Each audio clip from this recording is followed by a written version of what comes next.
नमस्ते dear viewers. आज के इस वीडियो में हम लोग फ्रिजनल डिफ्रैक्शन के रिगार्डिंग 1 मार्क क्वेश्चंस को डिस्कस करने वाले हैं।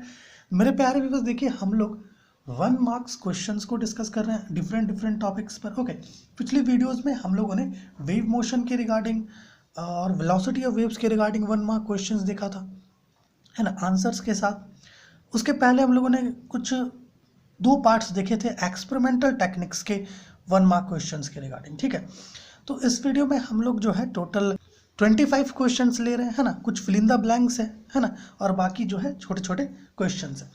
तो यहाँ से स्टार्ट करते हैं। हमारा जो सबसे पहला क्वेश्चन है वो ये है कि define Fresnel's half period zones. Fresnel's half period zones क्या होता है ना, आप इसे क्या समझते हैं? बेसिकली आपको पता है कि फ्रिजनल ने ये एज्यूम किया था कि आने वाली वेव फ्रंट को हम लोग क्या करेंगे, लार्ज नंबर ऑफ जोन्स और स्ट्रिप्स में डिवाइड कर देंगे, जिसको हम लोग फ्रिजनल्स जोन्स कहेंगे। ओके, यहाँ पे लिखा है हम लोगों ने, Fresnel's half period zones are those zones as assumed by Fresnel in which wave front is divided into large number of small regions called zones और स्ट्रिप्स। ओके, दूसरा क्वेश्चन हम लोग लिए हैं, what is a zone plate. Zone plate क्या होता है आपको पता है? एक प्रकार का स्पेशली कंस्ट्रक्टेड डिवाइस है या स्पेशली कंस्ट्रक्टेड स्क्रीन कह सकते हो। ओके, जिसमें जो ऑल्टरनेट जोन्स है वो क्या करती हैं, लाइट को ऑब्स्ट्रैक्ट करती है। इससे क्या होता है कि जो इंटेंसिटी होता है लाइट का, ओके, वो बढ़ जाता है। ओके, फिर कह रहा है गिव इट्स 2 टाइप्स। आपको पता है 2 प्रकार का जोन प्लेट होता है, एक को कहते हैं नेगेटिव जोन प्लेट और एक को कहते हैं positive zone plate. Okay, now third question यहाँ पर है, what is the condition to achieve Fresnel diffraction. देखो, फ्रिजनल डिफ्रैक्शन होने के लिए क्या कंडीशन चाहिए?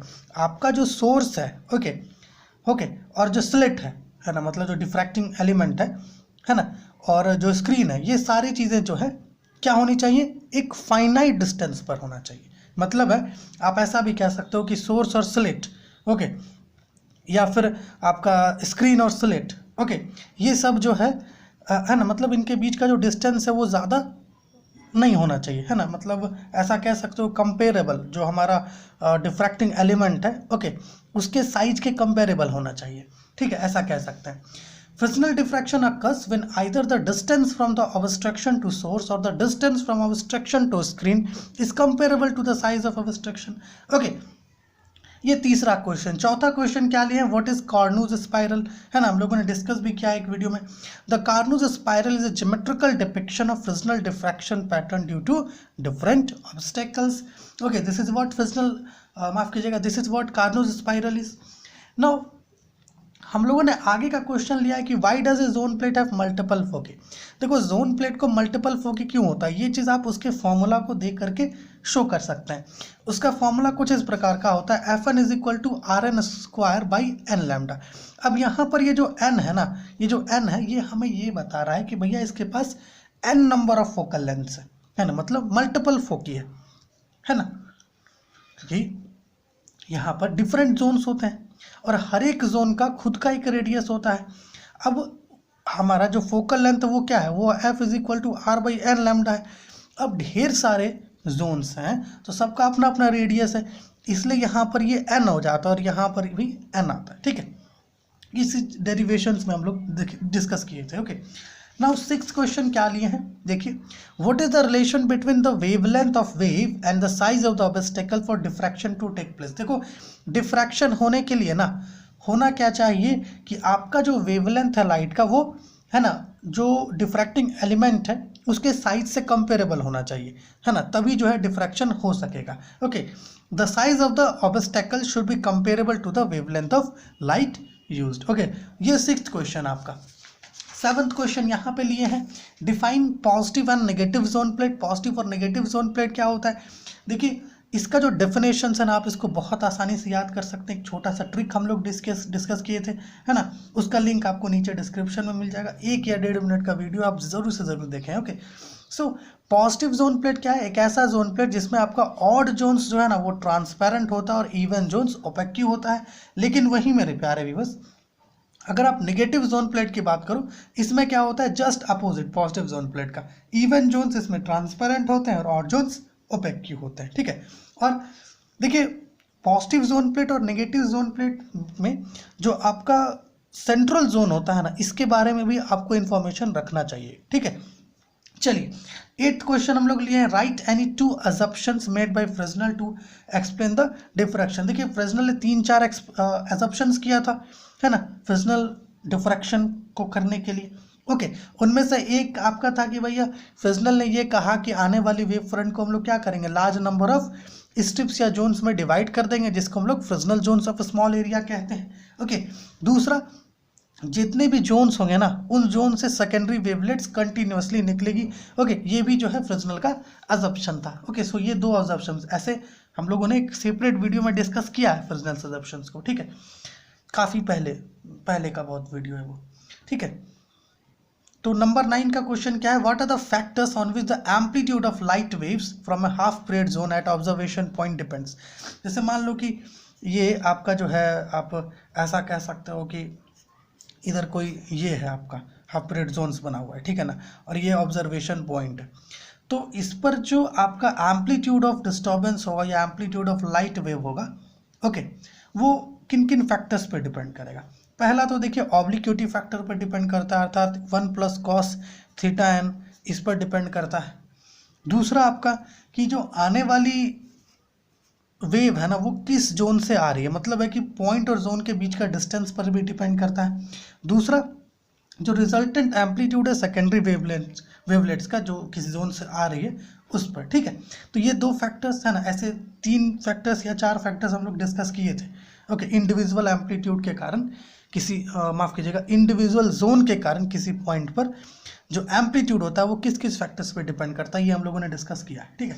चलिए 10th क्वेश्चन क्या है, why are Fresnel's half period zones so called, मतलब फ्रेस्नेल हाफ पीरियड जोन्स को फ्रेस्नेल्स हाफ पीरियड जोन्स क्यों कहते हैं। तो यहाँ लिखा है हम लोगों ने, Fresnel's half period zones are so called because the waves reaching the observational point differ in phase by pi or by path difference of λ/2 as the phase difference between wavelets from successive half period zones is a pi radian or half period, so the zone is called half period zone। okay, बारी बारी से आप screenshot लेकर के things को note कर सकते हैं ना, और डिस्कशंस को प्लीज़ पूरा देखिए ताकि आपका जो है रिवीजन हो जाए, ठीक है। 11th क्वेश्चन हम लोगों ने लिया है कि mention 2 similarities between zone plate and convex lens. देखिए हम लोगों ने डिस्कस किया था कंपैरिजन जोन प्लेट और कन्वेक्स लेंस के बीच, उसमें हम लोगों ने डिफरेंस और सिमिलरिटीज दोनों देखा था। तो अगर सिमिलरिटीज की बात करें तो जोन प्लेट और कन्वेक्स लेंस दोनों में जो रियल इमेज बनता है ना, वो जो ऑब्जेक्ट है, ऑब्जेक्ट के अपोजिट साइड में बनता है, और दोनों के पास जो फोकल लेंथ है वो वेवलेंथ ऑफ लाइट पर डिपेंड करता है। एक में इन्वर्सली प्रोपोर्शनल होता है, एक में डायरेक्टली प्रोपोर्शनल होता है। आइए आगे बढ़ें। आगे का क्वेश्चन एक छोटा सा हम लोग फिल इन द ब्लैंक्स लिए हैं कि the radii of half period zones are proportional to the, है ना, ऑफ नेचुरल नंबर्स। तो proportional to the square root of natural numbers होगा, आपको पता है square root of natural numbers पे रेडियाई प्रोपोर्शनल होता है। आरएन जो है वो डायरेक्टली प्रोपोर्शनल होता है किस पर, square root of natural number पर। तो ये आपका 12th क्वेश्चन। आइए जो 13th क्वेश्चन है यहाँ पर लिखे हैं हम लोग, चूंकि 25 क्वेश्चंस लिए हैं। तो 13th क्वेश्चन क्या है, mention 3 factors on which construction of zone plate is based. आपको पता है zone plate half period zones के प्रिंसिपल पर बेस्ड है। ओके, तो क्या क्या फैक्टर्स हैं जो हम लोग जोन प्लेट को कंस्ट्रक्ट करते समय ध्यान में रख सकते हैं। पहला है कि जो भी जोन आप कंस्ट्रक्ट करो, है ना, हाफ पीरियड जोन, उसका एरिया इक्वल होना चाहिए। दूसरा, इस प्रकार से कंस्ट्रक्ट करना है कि जो रेडियस है ना हाफ पीरियड जोन्स का, वो नेचुरल नंबर के स्क्वायर रूट पर डायरेक्टली प्रोपोर्शनल होना चाहिए। तीसरा कि देखिए होता क्या है कि जब अल्टरनेट जोन्स लाइट को ऑब्स्ट्रक्ट करती है ना, तो उसके कारण जो इंटेंसिटी होता है ना वो सफिशिएंटली इंक्रीज कर जाता है, ठीक है। तो ये 3 फैक्टर्स है आपका। तो हमारा जो 14th क्वेश्चन है वो यहाँ पर है कि why area of each half period zone is same. देखिए ईच हाफ पीरियड जोन का एरिया क्यों सेम होता है, अगर आप देखोगे तो जो एरिया है ना ये एक्चुअली पाई बी लैम्डा से इक्वल होता है, मतलब इसमें कहीं पर भी एन नहीं है। एन क्या होता है, N actually order of zone होता है। तो जब हमारा जो एरिया है हाफ पीरियड जोन्स का वो ऑर्डर ऑफ जोन पर डिपेंड नहीं करेगा, तो जब आप फाइंड आउट करोगे तो हर एक जोन का एरिया आपको पाई बी लैम्डा ही मिलेगा, ठीक है ना। तो इसलिए हम लोग लिखे हैं कि because area of half period zone is independent of N. 15th question देखिए क्या लिखे हम लोग, give few examples to demonstrate Fresnel diffraction. प्यारे व्यूअर्स, फ्रेस्नेल डिफ्रैक्शन को डेमोन्स्ट्रेट करने का एक सबसे बेस्ट एग्जांपल है आपका जोन प्लेट, है ना, क्योंकि वो उसका कंस्ट्रक्शन फ्रेस्नेल डिफ्रैक्शन पर ही बेस्ड होता है। और अगर आप इसको अच्छे से है ना डेमोन्स्ट्रेट करना चाहते हैं तो लाइट जब स्ट्रेट एज से या फिर एक नैरो स्लिट से या फिर एक थिन वायर नहीं कहेंगे, कहेंगे वायर, क्योंकि वायर में हमारा थिन और थिक दोनों आ जाता है। ओके, एक सर्कुलर होल या फिर एक ऑब्स्टेकल, ओके, यहाँ से जब वो डिफ्रैक्ट करती है, डिफ्रैक्शन होता है, तो जो है फ्रिंजनल डिफ्रैक्शन है ना हम लोग डेमोन्स्ट्रेट कर सकेंगे। अभी देखिए हम लोगों ने Fresnel diffraction at straight edge, narrow slit, है ना, वायर, सर्कुलर होल, मतलब ऐसा कह सकते हो सर्कुलर अपर्चर, ओके, ये सारी चीज़ें डिस्कस नहीं की, तो ये सारी चीज़ें हम लोग जल्द ही डिस्कस कर लेंगे। जोन प्लेट तक, है ना, मतलब फेज रिवर्सल जोन प्लेट तक हम लोगों ने पूरा कंप्लीटली डिस्कस किया है। 16th क्वेश्चन है कि what about the central zone of negative zone plate and positive zone plate, मतलब पॉजिटिव जोन प्लेट का सेंट्रल जोन प्लेट के बारे में क्या जानते हैं आप, और पॉजिटिव जोन प्लेट का सेंट्रल जोन के बारे में क्या जानते हैं आप। तो निगेटिव जोन में क्या होता है कि जो निगेटिव जोन प्लेट में सेंट्रल जोन जो होता है वो अफेक्टिव होता है, लेकिन पॉजिटिव जोन प्लेट में जो सेंट्रल जोन होता है वो ट्रांसपेरेंट होता है, ठीक है ना। 17th क्वेश्चन देखिए क्या है, right the principal on which zone plate works.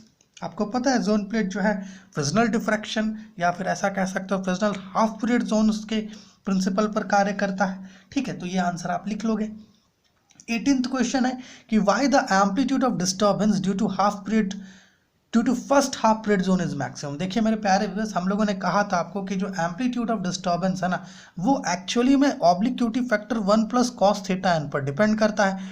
अब यहाँ पर ये n क्या है, ये n एक्चुअली में ऑर्डर ऑफ जोन है। अब जैसे जैसे जोन का ऑर्डर बढ़ेगा ना मेरे प्यारे व्यूअर्स, वैसे वैसे cos थीटा n जो है, ओके, इसका वैल्यू डिक्रीज करेगा। देखिए अगर n जो ऑर्डर ऑफ जोन है ये इंक्रीज कर रहा है, तो इस स्थिति में थीटा n भी इंक्रीज करेगा, थीटा n इंक्रीज करेगा तो cos थीटा n डिक्रीज करेगा, और cos थीटा n डिक्रीज करेगा, ओके। तो आप ये कह सकते हो कि जो एम्पलीट्यूड है ना, मतलब प्रोग्रेसिवली डिक्रीज करते जाएगा, जैसे जैसे आपका ऑर्डर जो है जोन का वो बढ़ता जाएगा, वैसे वैसे एम्पलीट्यूड घटता जाएगा। इसलिए ऐसा होता है कि जो फर्स्ट हाफ पीरियड जोन है उसके कारण जो एम्पलीट्यूड ऑफ डिस्टर्बेंस है वो मैक्सिमम होता है। यहाँ लिखे हैं देखिएगा, since amplitude is directly proportional to the obliquity factor 1 + cos theta n, where n is zone order, okay, we know that when n increases, theta n increases and cos theta n decreases. As the order of the zone increases, the amplitude of disturbance due to given zone decreases, okay. This clearly tells that amplitude of first half period zone is maximum and it decreases regularly as we pass from inner zone to next outer zone, okay. So now this is 18th question. चलिए 19th question को देखते हैं, यहाँ पे लिखे हैं हम लोग, ओके। सो यहाँ पर आपका who and when prepare phase reversal zone plate. देखो सबसे पहले जो है ना फेज रिवर्सल जोन प्लेट का जो कंसेप्ट था उसको रेलिंग ने बताया था, लेकिन उन्होंने बनाया नहीं था, प्रिपेयर नहीं किया था, है ना।